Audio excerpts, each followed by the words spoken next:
不是已经跟你说过了？跟我说什么？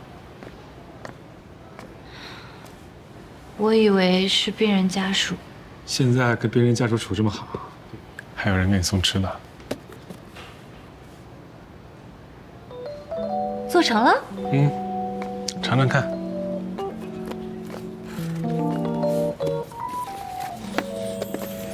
我还真饿了。品鉴一下。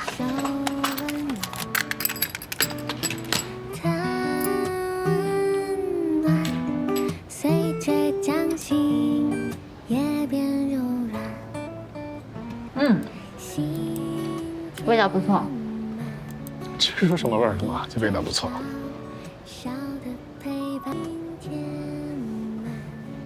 榴莲味的。那我出去吃吧。在这吃，没事。我现在对这个榴莲味已经免疫了。那你尝一口。哎，那还是不必了。那你还是不喜欢？我当然不喜欢了。那你为什么要做榴莲蛋糕？因为你喜欢。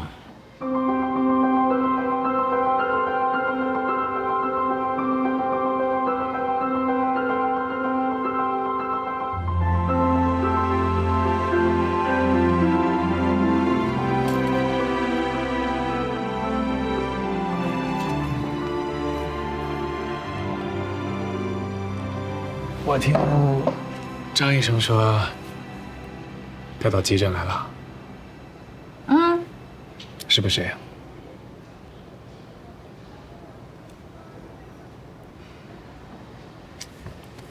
说实话，还挺不适应的。这2天，经我手的病人就已经走了3个，还有1个因为百草铺中毒，现在正躺在病床上。你别看他现在好好的，可能到了明天中午，他的肝脏就会开始衰竭，紧接着就会出现肺炎、肺不张、肺水肿，或者肺部纤维化，最后被活活的憋死。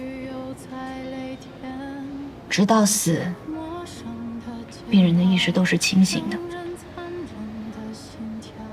可怕吧？一个救活的病例都没有。有，可是极少极少。主要是看病人服用的时间和剂量，如果少于10毫升的话，并且及时洗胃、及时血液灌流，再加上自己个人的一点运气，可能，也只是可能，还会有最后一线生机。那你现在的这个病人是什么情况？我不知道，他什么都不说。他为什么要自杀？喝了多少？多长时间？他什么都不肯说，他爸爸也都说不清楚。如果真的喝了很多的话，就没有必要抢救了。可是万一呢？万一他只是喝了一点，万一还有救活的机会呢？他只有18岁，18岁这么好的青春年华，他为什么要这么做呢？他长得很可爱，而且才刚刚入大学，也很漂亮，人缘又好，就是和同学吃了一顿饭，聚了个餐，晚上回家就开始喝毒药。你说他为什么？究竟发生了什么？他为什么要喝那玩意儿呢？性侵啊！什么？你说这个女孩又年轻又漂亮，刚上大学，恋爱都没谈过，那为什么出去吃个饭回来就自杀？也许就是因为性侵，让她想到自杀，所以她也不想开口。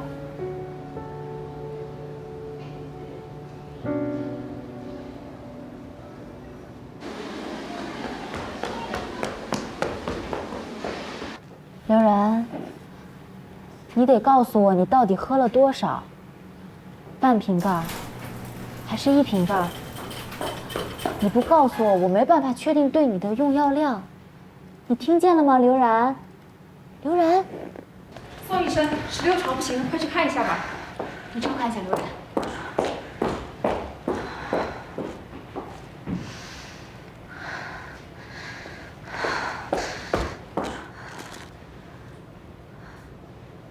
是急诊住院医，我叫夏初。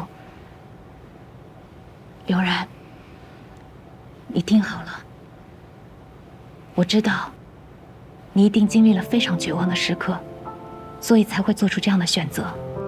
我很理解你的痛苦，真的。但是我想说的是，不管你的身体遭受了怎样的伤害，你还是你，你完全没有必要因为那些伤害感到抱歉或者自卑。就像你现在口中的溃疡一样，它只是身体受损，其他的没有任何的意义。你要记住，你没有做错什么，应该受到惩罚的人也不是你，你一点错都没有。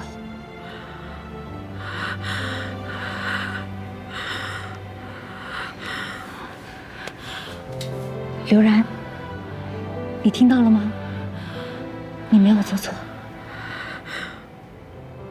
我没有错，我没有错，我没有错。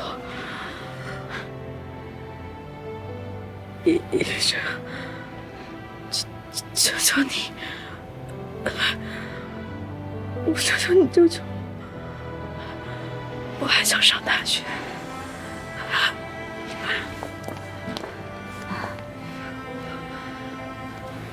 我还想上大学。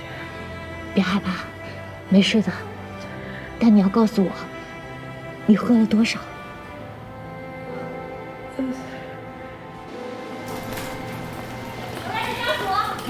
我在，医生，我女儿现在怎么样啊？快去缴费。哦，好。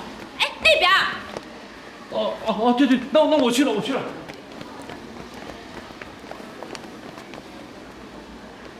你是对的，他开口了。喝了多少？他没有喝进去，只是在嘴里含了一会儿，因为受不了那个气味儿，所以都吐了。那还有救吗？百草枯的可怕之处就是在于，即使它没有吞咽，也依然可以通过皮肤渗透到血液里，和血浆蛋白高度结合。那就是……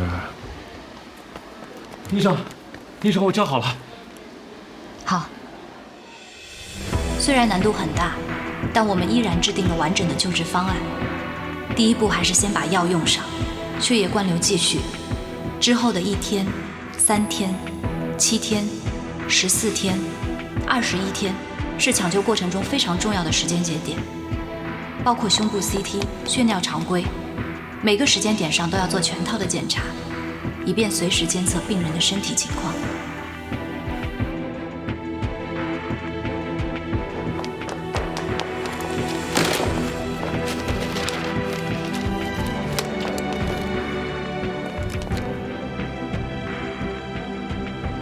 过1天看3天，过3天看7天。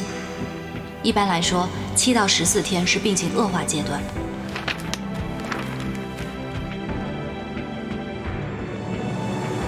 14天定生死，很多人都扛不过这个阶段，我们都要做好这个准备。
贾医生，那个蛋糕我尝了，还是温热的，所以我想送蛋糕的人应该没有走远。侦探小说不白看嘛。不，这跟侦探小说没有关系，是因为只有你才会把刚出炉的蛋糕第一时间送到医院来给我。原来我休假比较闲嘛。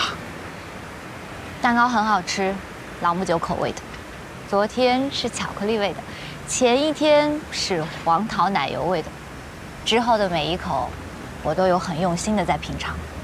你喜欢就好。很喜欢。现在下班回家吗？还不行。刘然的左肺已经出现了纤维灶。没有其他的治疗办法吗？即使有，也不是我能主导的。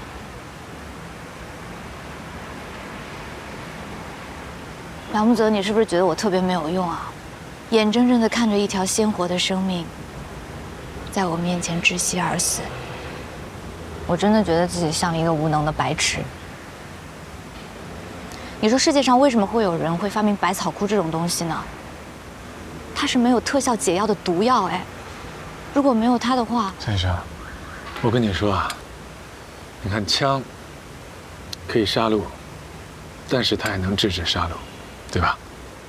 海洛因可以让人死，但是吗啡却能镇痛。这个世界上没有什么绝对的对错。百草枯当时人家是作为最有效的除草剂被发明出来的，后来只是因为有些人使用不当，让它蒙上了毒药的污名。可能没有百草枯的世界会变得更好，但是跟我们已经没有关系了。这个世界上没有绝对的善恶好坏，我们能做的就是做好每一次最正确的选择。所以夏医生，不要再去想没有百草枯的世界会怎么样了。与其做一只聪明的鸵鸟，不如做一个勇敢的白痴。上一个这样勇敢的白痴叫堂吉诃德。你记住了啊，一个伟大的骑士可以失败，但是绝对不会被打垮。伟大的医生也一样。伟大的医生，我可以吗？当然可以了，我说你是你就是。谢谢你，梁木泽。谢谢你的蛋糕，还有刚才的那番话。快回去好好工作吧。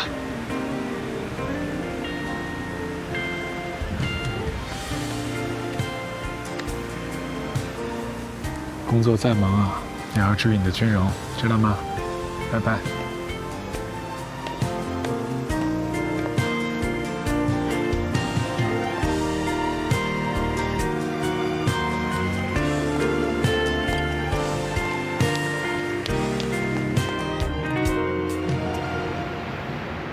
我们前期对刘然已经进行了活性炭洗胃和血液灌流，并且使用了糖皮质激素和免疫抑制治疗。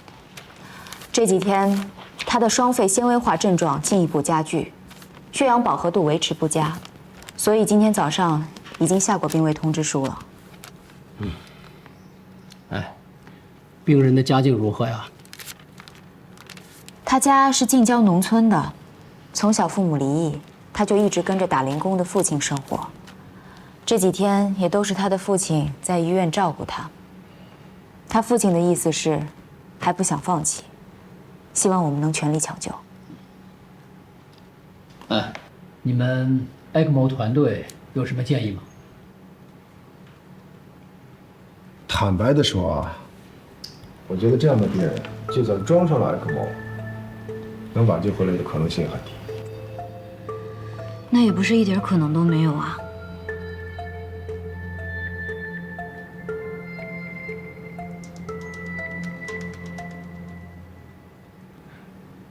抢救这样的病人，要有很大的投入。我讲的投入不仅仅是他家庭的投入，还有很多有形和无形的社会资源。而他现在的情况呢，是能不能等到肺移植还是个问题，多器官严重受损，身体又很虚弱，就算进行了肺移植，能不能康复，这又是个问题。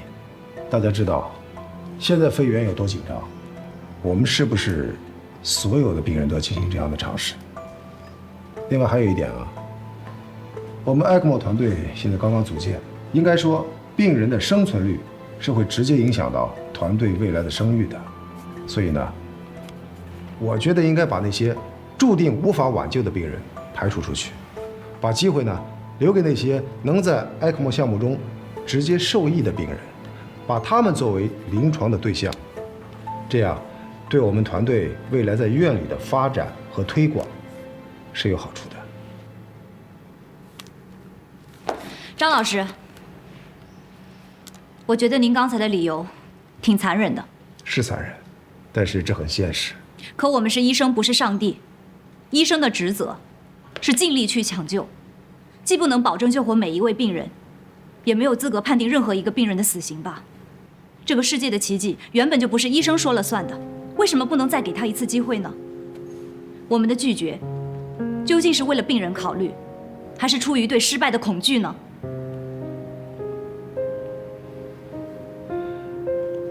夏初同学，你的心情我能理解，但是作为我们医院制定方案，不能把希望寄托在奇迹上面，我们要考虑到风险，必须绝对的安全，懂吗？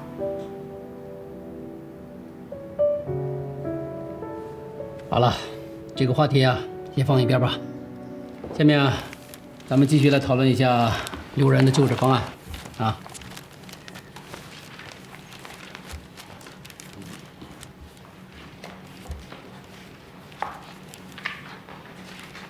那是个什么东西啊 ECMO， 又叫体外膜肺氧核。我给您看一下，就是这个机器。简单来说，就是把血液从体内引出，然后通过这个机器处理之后，再回输到病人体内的心肺支持技术。它本身不是一种治疗，而是代替心肺功能，是为了进一步的治疗争取时间，让病人有机会等到可供移植的肺源。那要等多久啊？这个不一定，得看有没有合适的捐赠者。要是没有呢？要是等不到这个捐赠者，那怎么办？理论上，人工肺的使用时间可以很长，但是随着时间的延长，并发症出现的几率也会相应的提升。刘然目前已经在出现呼吸衰竭、肺部纤维化这么严重的情况下，ECMO 和肺部移植是最后的，也是唯一的希望。只是这个机会同时也蕴藏着很大的风险，装上之后非生即死，并且成功率不到30%，价格也十分昂贵。我想尊重一下您的意见，试一下吗？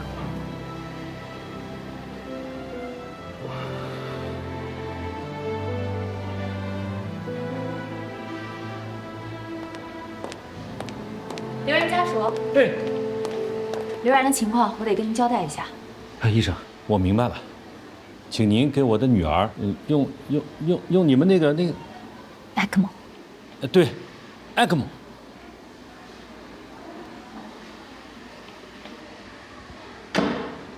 治疗方案都是各科室会诊一起制定的，你凭什么私底下接触病人家属，还跟他提什么 ECMO 的事儿？你这是违反规定，你知道吗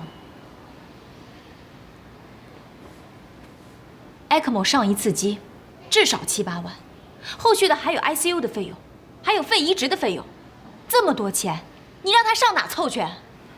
他凑不到，可以在网上众筹。他说过，只要能救刘然的性命，哪怕是1/1000的机会，他都想尝试。事到最后，人可能走了，几10万的医疗费也打了水漂，这样的结果他能承受吗？可是现在对于他来说，躺在病床上的是他唯一的女儿，